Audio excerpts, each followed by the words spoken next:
To be read at dusk by Charles Dickens. 1, 2, 3, 4, 5. There were 5 of them. 5 couriers sitting on a bench outside the convent on the summit of the Great St. Bernard in Switzerland, looking at the remote heights stained by the setting sun, as if a mighty quantity of red wine had been broached upon the mountain top, and had not yet had time to sink into the snow. This is not my simile. It was made for the occasion by the stoutest courier, who was a German. None of the others took any more notice of it than they took of me, sitting on another bench on the other side of the convent door, smoking my cigar, like them and also like them, looking at the reddened snow, and at the lonely shred hard by, where the bodies of belated travellers, dug out of it, slowly withered away, knowing no corruption in that cold region. The wine upon the mountain tops soaked in as we looked. The mountain became white, the sky a very dark blue. The wind rose and the air turned piercing cold. The 5 couriers buttoned their rough coats. There being no safer man to imitate in all such proceedings than a courier, I buttoned mine. The mounting in the sunset had stopped the 5 couriers in a conversation. It is a sublime sight, likely to stop conversation. The mounting being now out of the sunset, they resumed. Not that I had heard any part of their previous discourse, for indeed I had not then broken away from the American gentleman in the travellers' parlour of the convent, who, sitting with his face to the fire, had undertaken to realise to me the whole progress of events which had led to the accumulation by the Honourable Ananias Dodger for one of the largest acquisitions of dollars ever made in our country. "My God," said the Swiss courier, speaking in French, which I do not hold, as some authors appear to do, to be such an all-sufficient excuse for a naughty word, that I have only to write it in that language to make it innocent. "If you talk of ghosts—" "But I don't talk of ghosts," said the German. "Of what then?" asked the Swiss. "If I knew of what then," said the German, "I should probably know a great deal more." It was a good answer, I thought, and it made me curious, so I moved my position to that corner of my bench, which was nearest to them, and leaned my back against the convent wall, heard perfectly without appearing to attend. "Thunder and lightning," said the German, warming. "When a certain man is coming to see you unexpectedly, and without his own knowledge send some invisible messenger to put the idea of him into your head all day, what do you call that? When you walk along a crowded street at Frankfurt, Milan, London, Paris, and think that a passing stranger is like your friend Heinrich, and then that another passing stranger is like your friend Heinrich, and so begin to have a strange foreknowledge that presently you'll meet your friend Heinrich, which you do, though you believe him at Trieste. What do you call that?" "It's not uncommon either," murmured the Swiss and the other 3. "Uncommon?" said the German. "It's as common as cherries in the Black Forest. It's as common as macaroni in Naples. And Naples reminds me. When the old Marchesa Senzamina shrieks at the card party at the Chiaja, as I heard and saw her, for it happened in a Bavarian family of mine, and I was overtook the service that evening. I say, when the old Marchesa starts up at the card table, white through her rouge, and cries, 'My sister in Spain is dead,' I felt her cold touch on my back, and when that sister is dead at the moment, what do you call that? Or when the blood of San Gennaro liquefies at the request of the clergy, as all the world knows that it does regularly once a year in my native city," said the Neapolitan courier after a pause, with a comical look. "What do you call that?" "That?" cried the German. "Well, I think I know a name for that." "Miracle?" said the Neapolitan, with the same sly face. The German merely smoked and laughed, and they all smoked and laughed. "Bah," said the German presently, "I speak of things that really do happen. When I want to see the conjurer, I pay to see a professed one, and have my money's worth. Very strange things do happen without ghosts.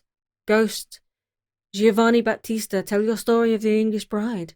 There's no ghost in that, but something full as strange. Will any man tell me what?" As there was a silence among them, I glanced around. He whom I took to be Battista was lighting a fresh cigar. He presently went on to speak. He was a Genoese, as I judged. "The story of the English bride," he said. "Basta, one ought not to call so slight a thing a story. Well, it's all one, but it's true. Observe me well, gentlemen, it's true. That which glitters is not always gold, but what I am going to tell you is true, he repeated more than once. 10 years ago, I took my credentials to an English gentleman at Long's Hotel in Bond Street, London, who was about to travel. It might be for 1 year, it might be for 2. He approved of them, likewise of me. He was pleased to make inquiry. The testimony that he received was favourable. He engaged me by the 6 months, and my entertainment was generous. He was young, handsome, very happy. He was enamoured of a fair young English lady with a sufficient fortune, and they were going to be married. It was the wedding trip, in short, that they were going to take. For 3 months' rest in the hot weather, it was early summer then, he had hired an old place on the Riviera, at an easy distance from my city, Genoa, on the road to Nice. Did I know that place? Yes, I told him. I knew it well. It was an old palace with great gardens.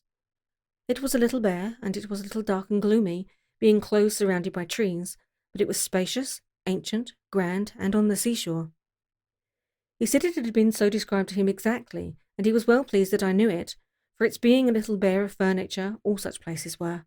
For its being a little gloomy, he had hired it principally for the gardens, and he and my mistress would pass the summer weather in their shade. So all goes well, Baptista, said he. Indubitably, signor, very well. We had travelled chariot for our journey, newly built for us, and in all respects complete. All we had was complete. We wanted for nothing. The marriage took place. They were happy. I was happy, seeing all so bright, being so well situated, going to my own city, teaching my language in the rumble to the maid, La Bella Carolina, whose heart was gay with laughter, who was young and rosy. The time flew. But I observed, listen to this, I pray, and here the courier drops his voice. I observed my mistress sometimes brooding in a manner very strange, in a frightened manner, in an unhappy manner, with a cloudy, uncertain alarm upon her. I think that I began to notice this when I was walking up hills by the carriage side, and master had gone on in front. At any rate, I remember that it impressed itself upon my mind one evening in the south of France, when she called to me to call master back, and when he called back and walked for a long way, talking encouragingly and affectionately to her, with his hand upon the open window and hers in it. Now and then he laughed in a merry way, as if he were bantering her out of something. By and by she laughed, and then all went well again. It was curious. I asked La Bella Carolina, the pretty little one, whose mistress, unwell? No? Out of spirits? No? Fearful of bad roads or brigands? No. And what made it more mysterious was the pretty little one would not look at me in giving answer, but would look at the view. But one day she told me the secret. If you must know, said Carolina, I find from what I have overheard that mistress is haunted. How haunted? By a dream. What dream? By a dream of a face. For 3 nights before her marriage, she saw a face in a dream, always the same face, and only one. A terrible face? No, the face of a dark, remarkable-looking man, in black, with black hair and a grey moustache. A handsome man except for the reserved and secret air. Not a face she ever saw, or at all like a face she ever saw. Doing nothing in the dream but looking at her fixedly, out of the darkness. Does the dream come back? Never. The recollection of it is all her trouble. And why does it trouble her? Carolina shook her head. That's master's question, said La Bella. She doesn't know. She wonders why herself. But I heard her tell him only last night that if she was to find a picture of that face in our Italian house, which she is afraid she will, she did not know how she would ever bear it. Upon my word, I was fearful after this, said the Genoese courier, of our coming to the old palazzo, lest some such ill-starred picture would happen to be there. I knew there were many there, and as we got nearer and nearer to the place, I wished the whole gallery in the crater of Vesuvius. To mend the matter, it was a stormy, dismal evening when we at last approached that part of the Riviera. It thundered, and the thunder of my city and its environs, rolling among the high trees, is very loud. The lizard ran in and out of the chinks in the broken stone wall of the garden as if they were frightened. The frogs bubbled and croaked their loudest. The sea wind moaned and the wet trees dripped. And the lightning, body of San Lorenzo, how it lightened. We all know what an old place, in or near Genoa, is, how time and the sea air have blotted it, how the drapery painted on the outer walls has peeled off in great flakes of plaster, how the lower windows are darkened with rusty bars of iron, how the courtyard is overgrown with grass, how the outer buildings are dilapidated, how the whole pile seemed devoted to ruin. Our palazzo was one of the true kind. It had been shut up close for months. Months? Years. It had an earthy smell like a tomb. The scent of the orange trees on the broad-backed terrace, and of the lemons ripened on the walls, and of some shrubs that grew around a broken fountain, had gone into the house somehow, and had never been able to get out again. There was, in every room, an aged smell, grown faint with confinement. It pined in all the cupboards and drawers. In the little rooms of communication between great rooms, it was stifling. If you turned a picture to come back to the pictures, there it still was, climbing to the wall behind the frame, like a sort of bat. The lattice blinds were closed shut all over the house. There were 2 ugly grey old women in the house to take care of it. One of them was a spindle, who stood winding and mumbling in the doorway, and who would soon have let in the devil as the air. Master, mistress, la bella Carolina, and I went all through Palazzo. I went first, though I have named myself last, opening the windows and the lattice blinds, and shaking down on myself splashes of rain, scraps of mortar, and now and then dozing mosquito or a monstrous fat blotchy Genoese spider. When I had let the evening light in a room, master, mistress, and la bella Carolina entered. Then we looked round at all the pictures, and I went forward again into another room. Mistress secretly had great fear of meeting with the likeness of that face. We all had, but there was no such thing. The Madonna and the Bambino, San Francisco, San Sebastiano, Venus, Santa Caterina, angels, brigands, friars, temples at sunset, battles, white horses, forest, apostles, doges, all my old acquaintances made times repeatedly. Yes, dark, handsome man in black, reserved and secret with black hair and grey moustache, looking fixedly at mistress out of darkness? No. At last we got through all the rooms and all the pictures, and came out into the garden. They were pretty well kept, being rented by a gardener, and were large and shady. In one place there was a rustic theatre, open to the sky, the stage a green slope, the coulisses, 3 entrances upon a side, sweet-smelling leafy screens. Mistress moved her bright eyes even there, as if she looked to see the face come in upon the scene, but all was well. Now, Clara, master said in a low voice, you see that it is nothing. You are happy. She soon accustomed herself to that grim palazzo, and would sing and play the harp, and copy the old pictures and stroll with master under the green trees and vines all day. She was beautiful. He was happy. He would laugh and say to me, mounting his horse for his morning ride before the heat, All goes well, Baptista. Yes, senor, thank God, very well. We kept no company. I took La Bella to the Duomo and the Annunziata, to the cafe, to the opera, to the village festa, to the public garden, to the day theatre, to the Marionetti. The pretty little one was charmed with all she saw. She learned Italian, heavens, miraculously. Was mistress quite forgetful of that dream? I asked Carolina sometimes. Nearly, says La Bella. Almost. It was wearing out. One day master received a letter and called me. Baptista! Senor? The gentleman who is presented to me will dine here tonight. He is called the Signor dell'Ombra. Let him dine like a prince. It was an odd name. I did not know that name. But there had been many noblemen and gentlemen pursued by Austria on political suspicions lately, and some names had changed. Perhaps this was one. Altro dell'Ombra was as good a name to me as any. When the Signor dell'Ombra came to dinner, said the Genoese courier in a low voice, into which he had subsided once before, I showed him into the reception room, the great sala of the old palazzo. Master received him with cordiality and presented him to mistress. As she rose, her face changed. She gave a cry and fell upon the marble floor. Then I turned my head to Signor dell'Ombra and saw that he was dressed in black, and had a reserved and secret air, and was a dark, remarkable-looking man, with black hair and a grey moustache.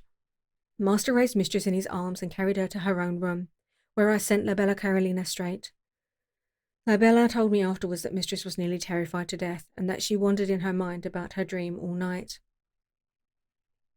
Master was vexed and anxious, almost angry and yet full of solicitude. The Signor de Lombra was a courtly gentleman and spoke with great respect and sympathies of mistress's being so ill. The African wind had been blowing for some days. They had told him at his hotel of the Maltese Cross, and he knew that it was often hurtful. He hoped the beautiful lady would recover soon. He begged permission to retire and to renew his visit when he should have the happiness of hearing that she was better. Master would not allow of this, and they dined alone. He withdrew early. Next day he called at the gate on horseback to inquire after mistress. He did so 2 or 3 times in that week. What I observed myself and what La Bella Carolina told me united to explain to me that master had now set his mind on curing mistress of her fanciful terror. He was all kindness, but he was sensible and firm. He reasoned with her that to encourage such fancies was to invite melancholy if not madness, that it rested with herself to be herself, that if she once resisted her strange weakness so successfully as to receive the Signor de Lombra as an English lady would receive any other guest, it was forever conquered. To make an end, the Signor came again, and the mistress received him without marked distress, though with constraint and apprehension still, and the evening passed serenely. Master was so delighted with this change and so anxious to confirm it that Signor de Lombra became a constant guest. He was accomplished in pictures, books and music, and his society in any grim palazzo would have been welcome. I used to notice many times that mistress was not quite recovered. She would cast down her eyes and droop her head before the Signor de Lombra, or would look at him with a terrified and fascinated gaze, as if his presence had some evil influence or power upon her. Turning from her to him, I used to see him in the shaded gardens, or the large half-lighted sala, looking, as I might say, fixedly upon her out of darkness. But truly I had not forgotten La Bella Carolina's words describing the face in the dream. After his second visit I heard master say, "Now see, my dear Clara, it's over. De Lombra has come and gone, and your apprehension is broken like glass." Will he ever come again?" asked mistress. "Again? Well, surely, over and over again. Are you cold?" She shivered. "No, dear, but he terrifies me. Are you sure that he need come again?" "The surer for the question, Clara," replied master cheerfully. But he was very hopeful of her complete recovery now, and grew more and more so every day. She was beautiful. He was happy. "All goes well, Baptista," he would say to me again. "Yes, Signor, thank God.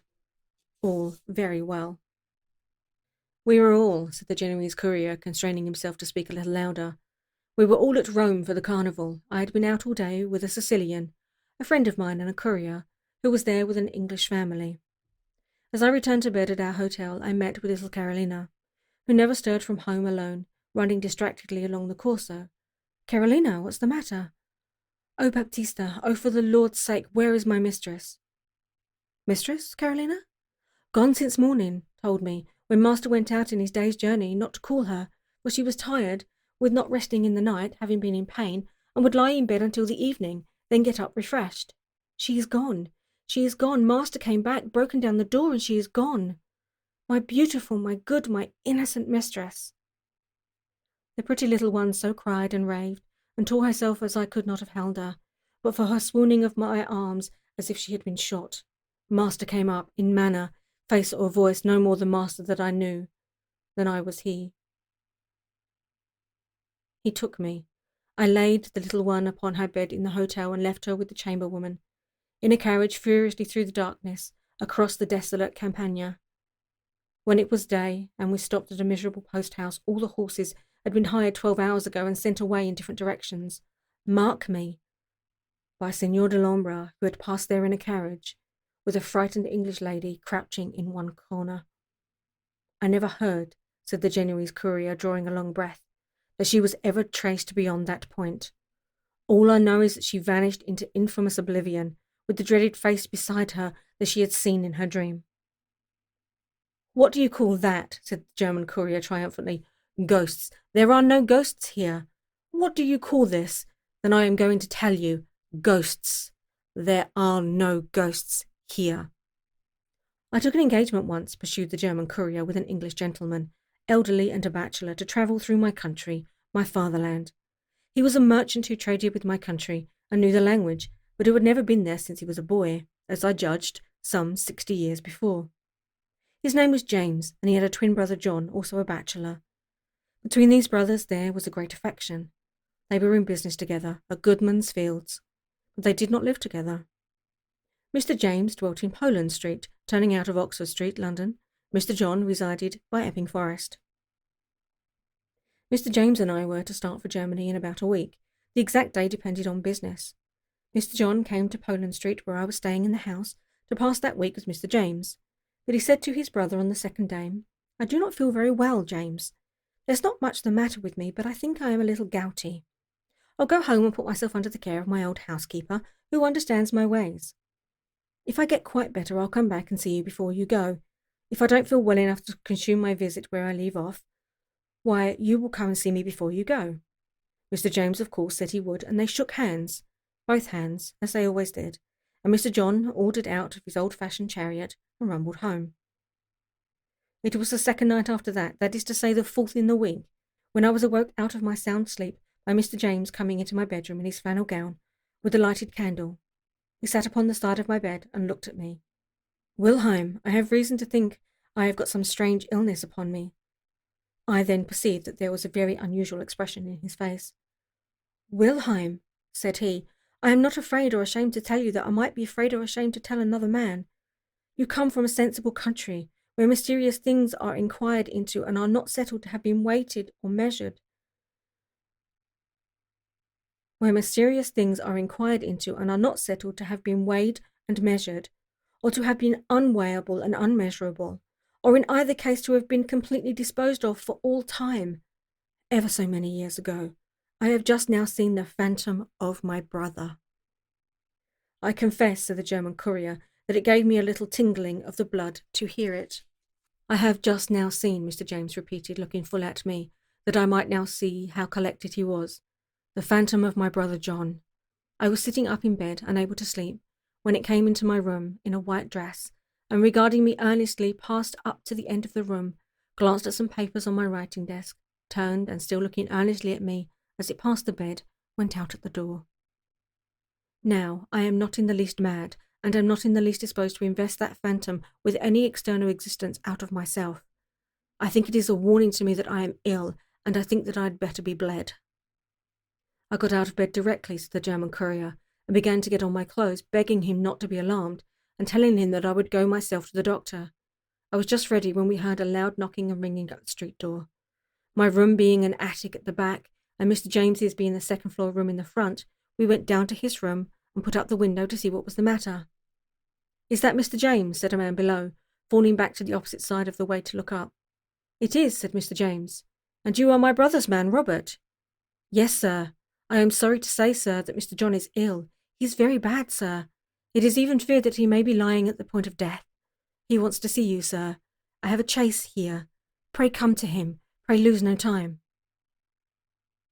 Mr. James and I looked at one another. "Wilhelm," said he, "this is strange. I wish you to come with me." I helped him to dress, partly there and partly in the chaise, and no grass grew under the horse's iron shoes between Poland Street and the forest. "Now mind," said the courier. I went with Mr. James into his brother's room, and I saw and heard myself what follows. His brother lay upon his bed, at the upper end of a long bedchamber. His old housekeeper was there, and others were there. I think 3 others were there, if not 4, and they had been with him since early in the afternoon. He was in white, like the figure, necessarily so because he had his nightdress on. He looked like the figure, necessarily so because he looked earnestly at his brother when he saw him come into the room. "James, you have seen me before, tonight, and you know it." And so died. I waited, when the German courier ceased, to hear something said of this strange story. The silence was unbroken. I looked around, and the 5 couriers were gone, so noiselessly that the ghostly mountain might have absorbed them in its eternal snows. By this time I was by no means in a mood to sit alone in that awful scene, with the chill air coming solemnly upon me, or, if I may tell the truth, to sit alone anywhere. So I went back into the convent parlour, and finding the American gentleman still disposed to relate the biography of the Honourable Anais Dodger, heard it all out.